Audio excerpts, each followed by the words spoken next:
السلام عليكم ورحمة الله وبركاته. بسم الله العظيم القدرة والشان، شديد البطش والبرهان، حافظ الدين والقرآن.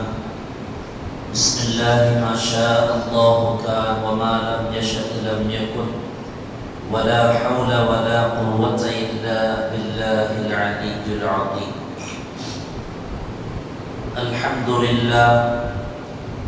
الحمد لله رب العالمين، والعاقبة للمتقين، والصلاة والسلام على أشرف المرسلين وعلى آله وصحبه أجمعين، أما بعد. فقد قال الله تعالى في القرآن العظيم والفرقان المجيد: أعوذ بالله من الشيطان الرجيم، بسم الله الرحمن الرحيم. إن الله وملائكته يصلون على النبي يا أيها الذين آمنوا صلوا عليه وسلموا تسليما. اللهم صل وسلم وبارك عليه. وقال نبينا وحبيبنا وسيدنا وقرة أعيننا وثمرة فؤادنا محمد رسول الله صلى الله عليه وسلم: من حج فسار قبري بعد موتي كان كمن زارني في حياتي. صدق النبي صلى الله عليه وسلم. எல்லா புகழும் புகழ்ச்சியும்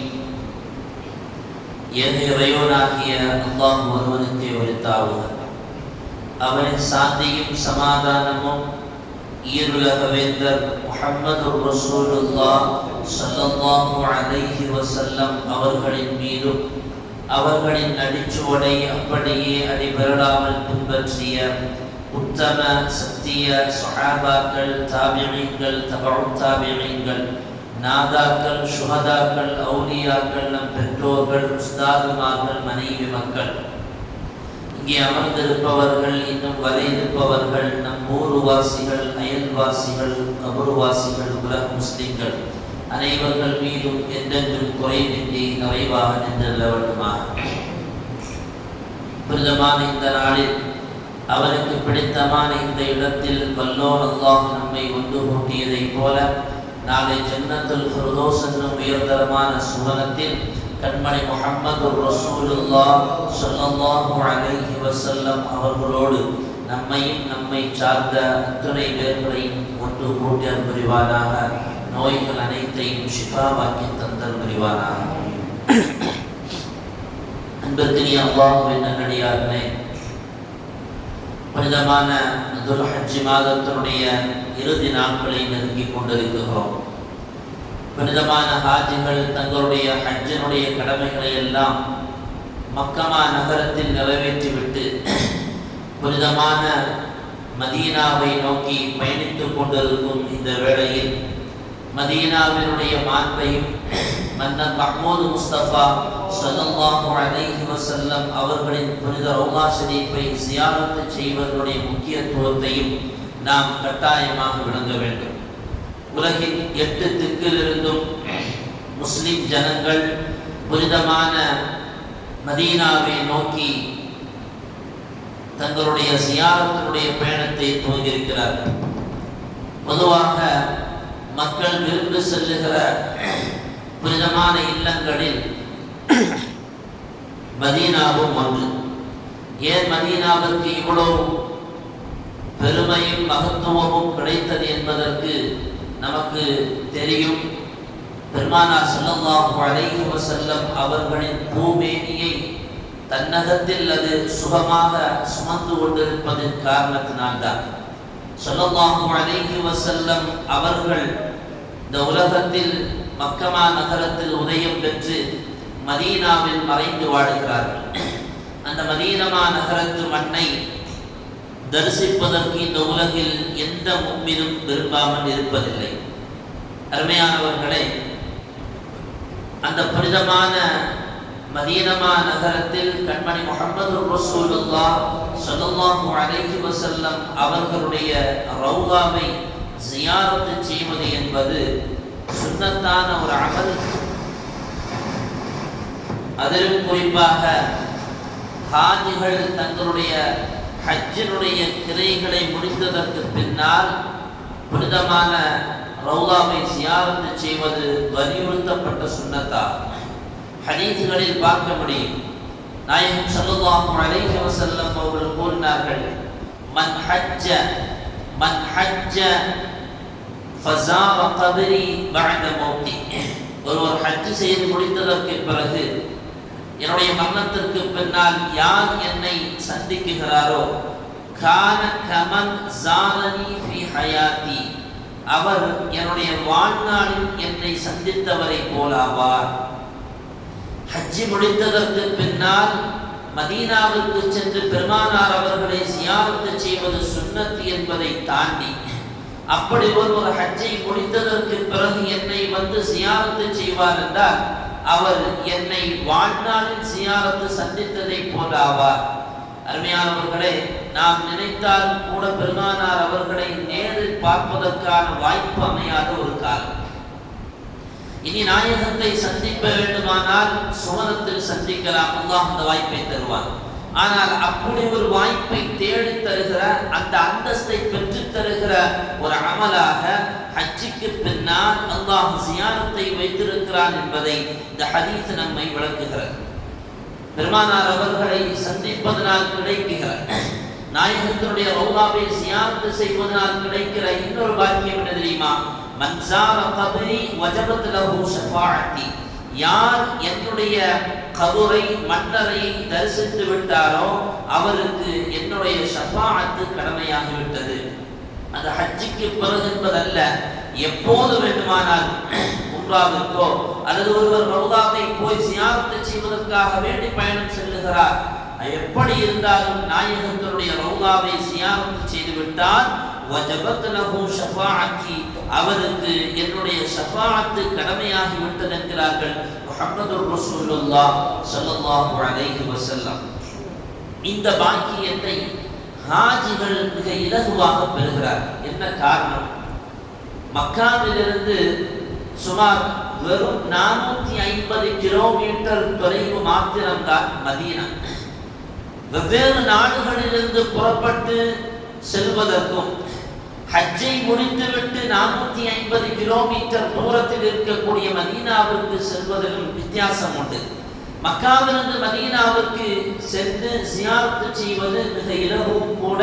அப்படி ஜியாரத்து சென்று விட்டுத்தான் அவர் ஹஜ்ஜிலிருந்து புறப்பட்டு வர வேண்டும். அப்படி வருகிற போதுதான் அவருடைய ஹஜ்ஜின் பரிபூர்ணத்தை அடையும் என்கிறார்கள் இமாம் பெருமக்கள்.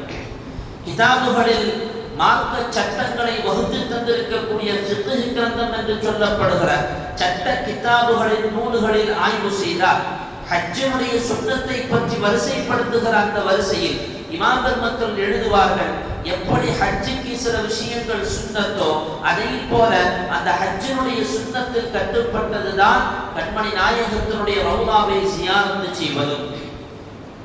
இமாம் இப்னு புஹைரா ரஹ்மத்துல்லாஹி அலைஹி அவர்கள், இப்னு ஹுபைரா ரஹ்மத்துல்லாஹி அலைஹி அவர்கள் தன்னுடைய இத்திஃபாகுல் அஹ்மா என்கிற கிரந்தத்தில் எழுதுவார்கள், 4 மذஹபுகளை சார்ந்த இமாம் அபூ ஹனீஃபா, இமாமுனா ஷாஃபிஈ, இமாம் அஹ்மத் இப்னு ஹம்பல், இமாம் மாலிக் ரஹ்மத்துல்லாஹ், இந்த 4 இமாம்களுமே ஜியாரத்து கப்ரின் நபி ஸல்லல்லாஹு அலைஹி வஸல்லம் முஸ்தஹப்பத்துன், நாயகத்தினுடைய கபரை ஜியாரத்து செய்வது முஸ்தஹப்பு, அது விரும்பத்தக்க செயல் என்று சொன்னதை கடந்து இமாம் மாலிக் ரஹ்மத்துல்லாஹ் அவர்களுடைய சொல்லை பற்றி இமாம்கள் விளக்குவார்கள். இமாம் மாலிக் ரஹ்மத்துல்லாஹ் அவர்களிடத்தில் போய் ஒரு தடவை அவர்களுடைய மாணவர் அபூ இப்ராஹிம் மாலிகி ரஹ்மத்துல்லாஹி அலைஹி அவர்கள், நாங்கள் நாயகத்தினுடைய கபரை ஜியாரத்து செய்துவிட்டு வந்திருக்கிறோம் என்று சொன்னால் கரிஹ இமாம் மாலிக் ரஹ்மத்துல்லாஹ் அவர்கள் அப்படி சொல்லுவதை வெறுப்பார்களா? இமாம் மாலிக் ரஹ்மத்துல்லாஹ் அவர்கள் அப்படி சொல்வதை வெறுப்பார்களா? என்ன காரணம்? மற்ற கபர்களை சியாரத்து செய்வது சுன்னத்து என்றால் பெருமானார் அவர்களுடைய கபரை சியாரத்து செய்வது கடமை என்று இமாம் மாலிக் ரஹ்மத்துல்லாஹ் வலியுறுத்தி பேசியிருப்பதினால் அவர்களிடத்தில் போய் நான் நாயகத்தினுடைய கபரை சியாரத்து செய்துவிட்டு வந்திருக்கிறேன் என்று சொன்னால் அவர்கள் ஒரு மாதிரி வெறுப்போடு பார்ப்பார்கள் என்கிறார்கள் அவருடைய மாணவர் அபூ இம்ரான் மாலிகி ரஹ்மத்துல்லாஹி அலைஹி அவர்கள். அப்ப சுருக்கமாக நாயகத்தினுடைய ரௌதாவை சியாரத்து செய்வது என்பது அது வலியுறுத்தப்பட்ட சுன்னத்து என்பது மாத்திரமல்ல, ஹாஜிகள் அப்படி அவர்களுடைய ஹஜ்ஜினுடைய கடமைகளை முடித்ததற்கு பின்னால் நாயகத்தினுடைய ரௌதாவை சியாரத்து செய்துவிட்டு வருவதுதான் சால சிறந்தது என்பதை இமாம் பெருமக்கள் குர்ஆன் ஹதீஸினுடைய அடிப்படையில் நமக்கு தொகுத்து தருவார்கள். அருமையானவர்களே, மதீனா, இந்த மதீனா யார் விரும்பிய நகரம்? முதலில் அல்லாஹ் விரும்பிய நகரம். ஏன் அல்லாஹ் விரும்பிய நகரம்? அல்லாஹ் விரும்பிய கண்மணி நாயகத்தை கொண்டு போய் தங்குவதற்காக அல்லாஹ் அமைத்து கொடுத்த இடம் மதீனா. அல்லாஹ் விரும்பிய முஹம்மது ரசூலுல்லாஹ் தங்க வேண்டுமானால் அவர்கள் தங்குகிற நகரத்தை முதலில் அல்லாஹ் தேர்வு செய்திருக்க வேண்டும். அவன் தேர்வு செய்திருக்கிற அந்த நகரம் அது அல்லாஹ்விற்கு விருப்பமான நகரம். முதலில் மதீனாவை விரும்பியது அல்லாஹ் ரப்பல் ஆலமீன். இரண்டாவது மதீனாவை விரும்பியது முஹம்மது ரசூலுல்லாஹ் ஸல்லல்லாஹு அலைஹி வஸல்லம். இந்த உலகத்தில் என்னை விரும்ப மாட்டார்களா என்று மனிதர்கள் இயங்குகிற ஒரே மனிதர் முஹம்மது ரசூலுல்லாஹ் ஸல்லல்லாஹு அலைஹி வஸல்லம். அந்த நாயகத்தினுடைய விருப்பத்தை பெற்ற பல வகைகளில் பல விஷயங்களில் ஒன்றுதான் இந்த மதீனா நகரம். வரலாற்றில் பார்க்க முடியும். ஹிஜ்ரி 8ஆம் ஆண்டு முஹம்மது ரசூலுல்லாஹ் மக்காவை வெற்றி கொண்டு உள்ளே படையோடு வருகிறார்கள். சுமார் 10,000 சஹாபாக்களோடு. இந்த 10,000 சஹாபாக்களில் அன்சாரிகளும் மதீனத்து மண்ணை சொந்தமாக்கி கொண்ட சஹாபிகளும் இடம்பெற்றிருந்தார்கள். அப்படி உள்ளே வந்த நாயகம் அங்கே இருந்த சிலைகளை எல்லாம் அப்புறப்படுத்தியதற்கு பின்னால் பெருமானார் அவர்கள் மக்காவை கஅபாவை தவாஃப் செய்தார்கள். சஹாபாக்களும் தவாஃப் செய்தார்கள். தவாஃபை முடித்த நாயகம் அவர்கள் அத்தஸ்ஸஃபா, ஸஃபா என்கிற அந்த மலைக்கு மேலால் ஏறி நின்று கொண்டு கஅபாவை நோக்கி அல்லாஹ்விடத்தில் துஆ செய்ய ஆரம்பித்தார்கள். அப்படி துஆ செய்வதை தூரத்திலிருந்து கவனித்துக் கொண்டிருந்த அன்சாரி சஹாபிகள் மெல்லிய குரலில் தங்களுக்குள்ளால் பயம் கலந்த வார்த்தைகளில் பேசத் துவங்கினார்கள். அவர்கள் பேசிய வார்த்தை, இன்ன ரசூலுல்லாஹி ஸல்லல்லாஹு அலைஹி வஸல்லம் கது ஃபதஹல்லாஹு அலைஹி அர்தஹு, அல்லாஹ் நாயகத்துக்கு அவர்களுடைய பிறந்த அந்த பூமியை வெற்றியாக்கி கொடுத்து விட்டார். ஃபத்ஹ் மக்கான்னு சொன்னா ஸல்லல்லாஹு அலைஹி வஸல்லம் அவர்கள் மக்கா மதீனாவுக்கு போனதற்கு பிறகு மதீனாவிலிருந்து திரும்ப வந்து மக்காவை வெற்றி கொண்ட அந்த நிகழ்வு. நாயகத்திற்கு அவருடைய சொந்த பூமியை வெற்றியாக்கி கொடுத்து விட்டார். ஸல்லல்லாஹு அலைஹி வஸல்லம் அவர்கள் அதை விரும்பினார்கள். அவர்களுடைய குடும்பத்தை எல்லாம் அவர்கள் சந்திக்கிறார்கள். வஹுவ முகீமுன் பிஹா, இனி பெருமானார் அவர்கள் இந்த மக்காவிலே தான் இருப்பார்கள் போல. ஃபலா யதுஉ, அவர்கள் திரும்ப மதீனாவுக்கு வரமாட்டார்கள் என்று அன்சாரி சஹாபிகள் தங்களுக்குள்ளால் அங்கராய்த்து கொண்டிருந்த போது பெருமானார் அவர்கள் இதை புரிந்து கொண்டு பக்கத்தில் வந்து சொன்னார்கள், யா அன்சார், யா மஅஷரல் அன்சார், என்ன பேசிக்கிட்டு இருந்தீங்க? அவங்க வெட்கப்பட்டாங்க ரசூலுல்லாஹ் அந்த வார்த்தைகளை சொல்வது. சஹாபிகள் வெட்கப்பட்டார்கள். இன்னைக்கு தடாபுடலா ஏதாவது ஒரு வார்த்தையை பெரியவங்கள்ட்ட சொல்லிடுவோம். பெருமானார் அவர்களை ஏறெடுத்து கூட பார்க்காத, அதாவது நிமிர்ந்து தலை நிமிர்ந்து நெஞ்சு நிமிர்த்தி பார்ப்பதற்கு கூட சஹாபிகள் அதை ஒழுங்குகேடாக பார்த்தார்கள். நாயகம் கேட்டவுடன் வெட்கப்பட்ட அந்த சஹாபிகள் கொஞ்ச நேரம் கழித்ததற்கு பின்னால் சொல்லுவார்கள், யா ரசூலல்லாஹ், உங்க சொந்த பூமிக்கு வந்திருக்கிறீங்க, இனிமேலால் எங்களோடு நீங்க வரமாட்டீங்களோ என்பதை நாங்கள் எங்களுக்குள்ளால் பயந்து கொண்டோம் என்ற வார்த்தைகளை பேசினோம். பெருமானார் அவர்கள் உடனே சொன்னார்கள் அன்சாரிகளை பார்த்து, யா மாஷரல் அன்சார், மஆதல்லாஹ், நாயகம் சொன்ன வார்த்தை மஆதல்லாஹ், அல்லாஹ் பாதுகாக்க வேண்டும், அல்லாஹ் பாதுகாக்க வேண்டும்.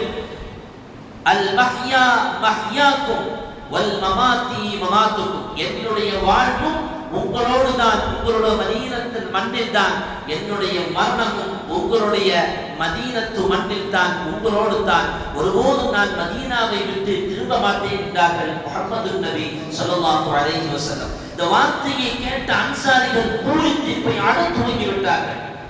இனிமேலால் பெருமானார் அவர்கள் மதீனாவை விட்டு திரும்ப மாட்டார்கள். காரணம் சாதிக்குல் நபி நாயகம் அவர்கள் பொய்யே உரைக்காத முஹம்மது ரசூலுல்லாஹ். எனவே மதீனா எவ்வளவு தூரம் நாயகத்திற்கு விருப்பமாக இருந்தால் இப்படி ஒரு வார்த்தையை பேசியிருப்பார்கள் என்று அன்சாரிகள் பூரித்து போய் அழுது கொண்டே நிற்கிற போது ஸல்லல்லாஹு அலைஹி வஸல்லம் அவர்களை பார்த்து சொன்னார்கள், யா ரசூலல்லாஹ், உங்கள் மீது இருக்கக்கூடிய அந்த காதல், அல்லாஹ் மீது வைத்திருக்கக்கூடிய அந்த நேசம்தான் எங்களை இப்படி பேச வைத்ததை தவிர வேறு எந்த எண்ணமும் எங்களுடைய உள்ளத்தில் இல்லை என்ற போது நாயகம் அந்த அன்சார் சஹாபிகளை பார்த்து சொல்வார்கள், இன்னல்லாஹ வ ரசூலுஹு யுஸத்திகானிக்கும், அல்லாஹ்வும் அல்லாஹ்வுடைய ரசூலும் உங்களை உண்மைப்படுத்தியிருக்கிறார்கள், நீங்கள் சொல்லுவது யதார்த்தம் தான் என்று பெருமானார் ஸல்லல்லாஹு அலைஹி வஸல்லம் அந்த சஹாபிகளை பார்த்து பதில் சொல்வார். இங்கே கவனிக்க வேண்டிய செய்தி, பெருமானார் அவர்கள் எவ்வளவு தூரம் அந்த மதீனாவை நேசித்திருந்தால் இப்படி ஒரு வார்த்தையை சொல்லியிருப்பார்.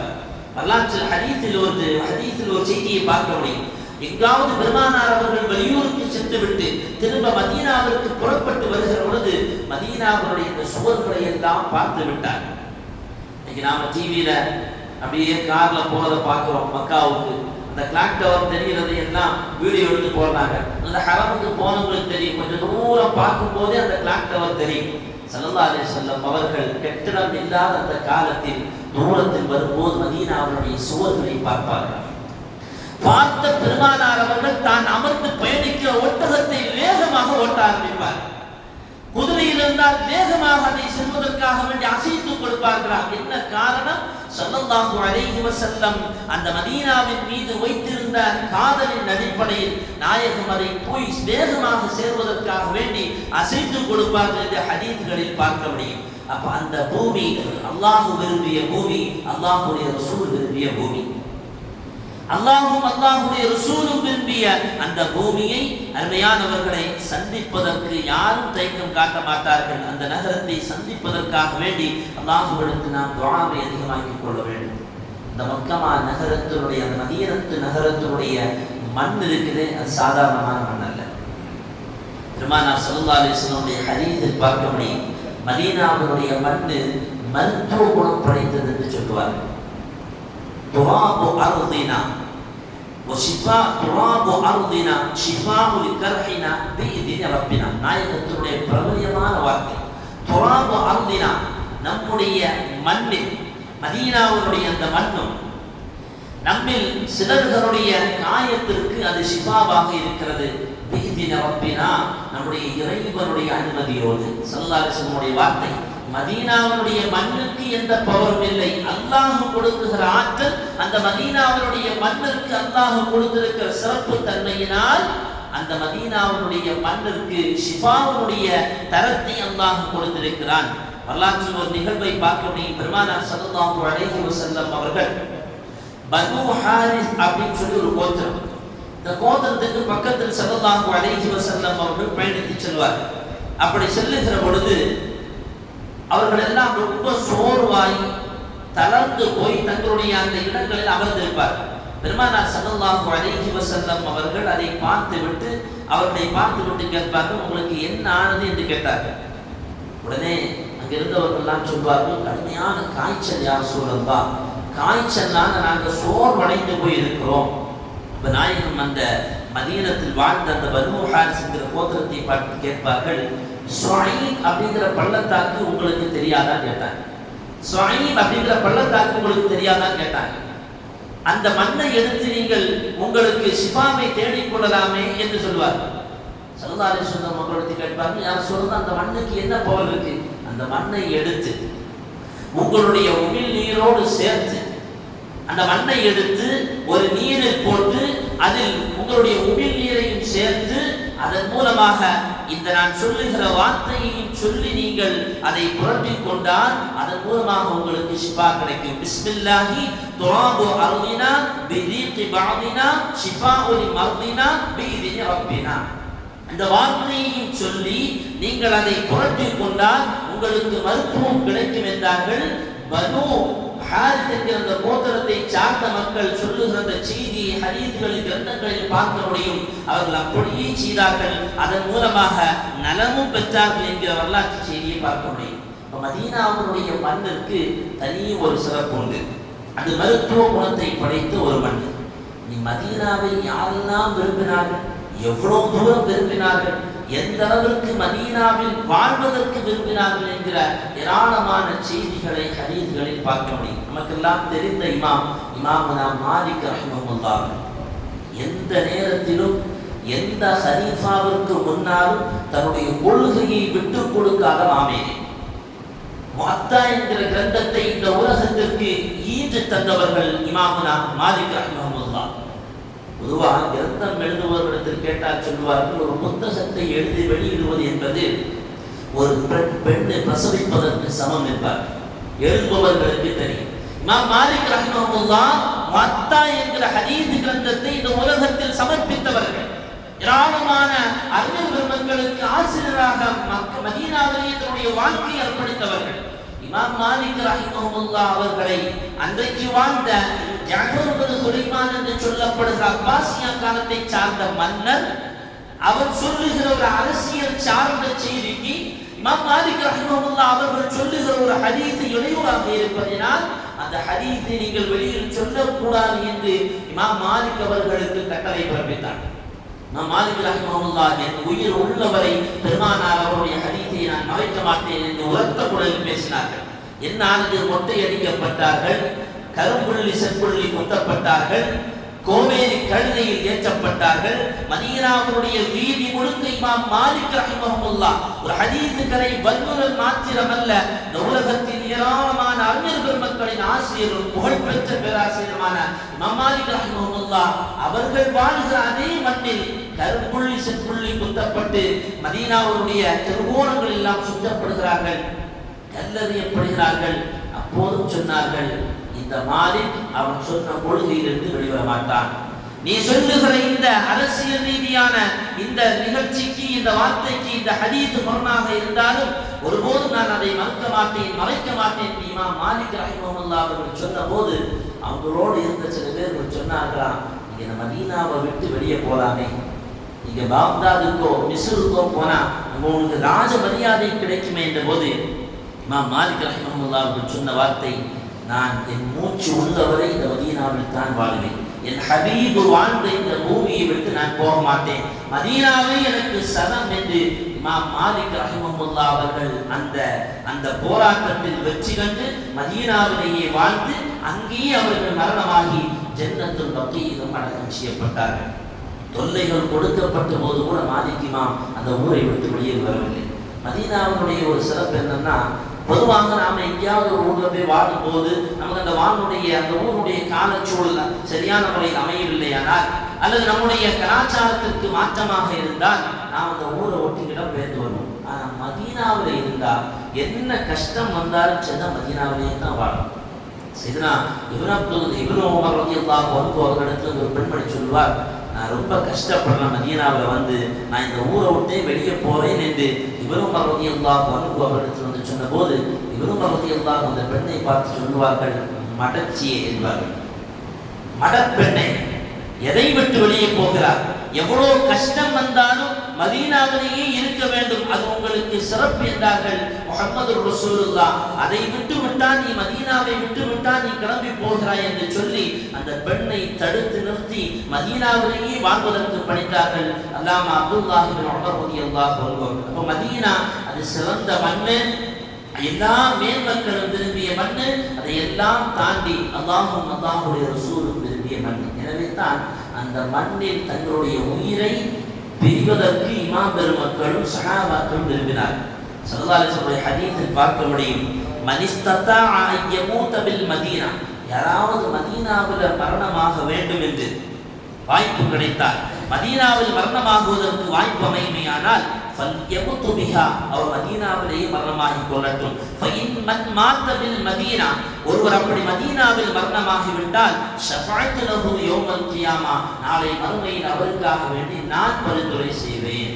அருமையானவர்களே, அல்லாஹ்வுடைய ரசூலுடைய பரிந்துரையை பெற்றுத் தருகிற அற்புதமான வாய்ப்பு மதீனாவில் மரணமாகுவது. உமர் ரலியல்லாஹு அன்ஹு அவர்கள் அதிகமாக அவர்கள் வாழ்ந்த காலத்தில் கேட்ட ஒரு துஆவை பற்றி கிரந்தங்களில் பார்க்க முடியும். அல்லாஹும்ம ர்ஸுக்னி ஷஹாதத்தன் ஃபீ ஸபீலிக், யா அல்லாஹ் உன்னுடைய பாதையில் நான் ஷஹீதாக்கப்பட வேண்டும், எனக்கு அந்த வாய்ப்பை தான். வஜஅல் மௌதி ஃபீ பலதி ரசூலிக், அந்த ஷஹாதத்து உன்னுடைய நபியினுடைய இந்த மண்ணிலேயே எனக்கு நடக்க வேண்டும், அந்த வாய்ப்பையும் தான். ரெண்டு கோரிக்கை, என்னுடைய மரணம் அது ஷஹாதத்து மரணமாக இருக்க வேண்டும், அந்த மரணம் இந்த மதீனத்து மண்ணிலேயே ஆகியிருக்க வேண்டும். எல்லா சஹாபாக்களுக்கும் ஆச்சரியம்.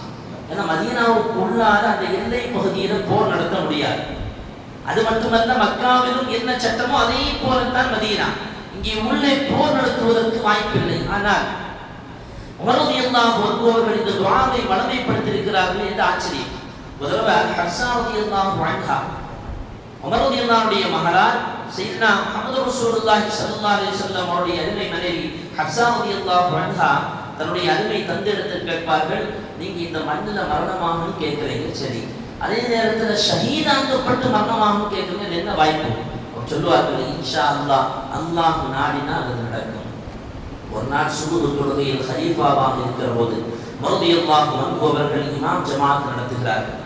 அவர்கள் பின்னால் இருந்து விஷம் தடகப்பட்ட வாளோடு அபூ லுலுவா என்று சொல்லப்படுகிற நெருப்பு வணங்கியான எதிரி சையதுனா உமர் ரலியல்லாஹு அன்ஹு அவர்களுக்கு பின்னால் வந்து இந்த விஷம் தடகப்பட்ட வாளால் குத்துவார்.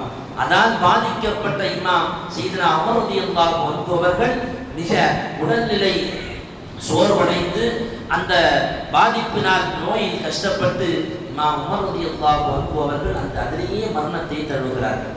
வரலாற்றில் பார்க்க முடியும், ஹலீஃபாவாக இருக்கிற உமர் ரலியல்லாஹு அன்ஹு அவர்கள் ஆயிஷா நாயகத்திடத்தில் அனுமதி கேட்டு அனுப்புவார்கள்.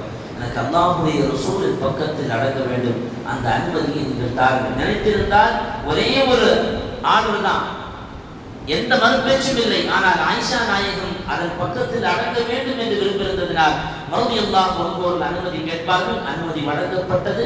அவர்கள் விரும்பியது போல அவர்கள் கேட்ட துஆ கபூலாக்கப்பட்டு அந்த மன்னரையில், அந்த மண்ணிலேயே அவருடைய மன்னரையும் அமையப்பெற்று. அருமையானவர்களே, இந்த நிகழ்வு சொல்லுகிற செய்தி தெரியுமா? மதீனாவுக்கு போகணும், மக்காவுக்கு போகணும், ஆசை மட்டும்தான் இருக்கு. அல்லது நாமெல்லாம் அதை நினைக்கலாமா, அந்த வாய்ப்பெல்லாம் நமக்கு கிடைக்குமா என்கிற எண்ணம் நமக்கு தேவையே இல்லை. நாம் அல்லாஹ்விடத்தில் துஆ செய்வோம், நாம் மனம் உருகி அல்லாஹ்விடத்தில் துஆ செய்வோம். அந்த ஆசையை எப்போதும் உள்ளத்தில் கொண்டு நடந்தால் இன்ஷா அல்லாஹ் அப்படி ஒரு வாய்ப்பை அல்லாஹ் நமக்கு தருவான் என்கிறது இந்த செய்தி. இந்த இந்தியாவிலிருந்து போன முஹாஜிரை மக்கி ரஹ்மத்துல்லாஹி அலைஹி என்ற மார்க்கார்கள் இந்திய சுதந்திர போரின் போது கடுமையான சூழலுக்கு ஏற்பட்ட போது இங்கிருந்து முஹாஜிரை மக்கி, அல்லாமா முஹாஜிரை மக்கி என்று அவர்களை வரலாற்று எழுதுவார்கள்.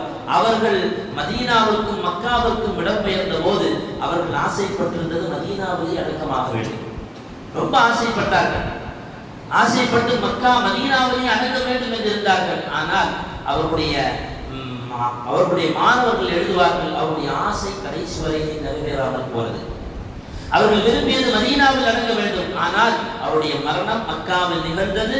மக்காவிலேயே அடக்கம் செய்யப்பட்டார்கள். அல்லாஹ் நாடியவர்களுக்கு அந்த வாக்கியத்தை கொடுக்கிறார். எனவே இந்த புனிதமான இந்த நாட்களில் இனி இன்ஷா அல்லாஹ் அடுத்து வருகிற வருடத்தில் நான் ஹஜ்ஜிக்கு செல்ல வேண்டும், நான் உம்ராவிற்கு செல்ல வேண்டும், நான் கண்மணி நாயகத்தினுடைய ரௌதாவில் ஜியாரத்து செய்ய வேண்டும் என்கிற ஆழமான ஆசையையும் உறுதியையும் நம்முடைய உள்ளத்தில் நாம் பதிய செய்வோம். அல்லாஹ் அந்த வாய்ப்பை நமக்கு நிரப்பமாக தந்தல் புரிவானாக. பணம் ஒரு விஷயம் அல்ல. பணம் இல்லாதவர்கள் எத்தனையோ பேர்கள் தங்களுடைய குமர்களை இறக்கிறார்கள். ரொம்ப ஜோடிச்சு ரொம்ப அலங்காரமான முறையில் திருமணத்தை நடத்துகிறார்கள். அல்லாஹ் இங்கிருந்தோ வாய்ப்பை கொடுக்கிறார். அந்த நேரத்தில் அவருக்கு ஏற்படுகிற ஒரு உறுதி, எப்படியும் நம்முடைய மகனுடைய கல்யாணத்தை நடத்தி முடித்து விடலாம் என்கிற அந்த உறுதி, இந்த உறுதி ஹஜ்ஜிக்கு போகிற அந்த விஷயத்தில் வர வேண்டும். இந்த உறுதி ஐநேர தொழுகை நமக்கு வர வேண்டும். இந்த உறுதி ஹராமை விட்டும் நாம் தள்ளி வாழலாம், ஹராமில் நாம் ஈடுபடாமல் வாழலாம், ஹலாலான வாழ்க்கையில் வாழலாம் என்கிற இந்த இடத்தில் வர வேண்டும். அருமையானவர்களை, இந்த ஈமானி உறுதி அல்லாஹ் நமக்கு நிரப்பமாக தந்தல் புரிவானாக. ஹஜ்ஜிக்கு சென்ற எல்லா ஹாஜிகளுடைய அமல்களையும் அல்லாஹ் கபூல் செய்து அவருடைய ஹஜ்ஜையும் ஜியாரத்தையும் மக்பூலுமானதாக ஆக்கி தந்தல் புரிவானாக. வஆகிரு தஅவானா அல்ஹம்துலில்லாஹி ரப்பில் ஆலமீன். அஸ்ஸலாமு அலைக்கும் வரஹ்மத்துல்லாஹி வபரகாத்துஹு.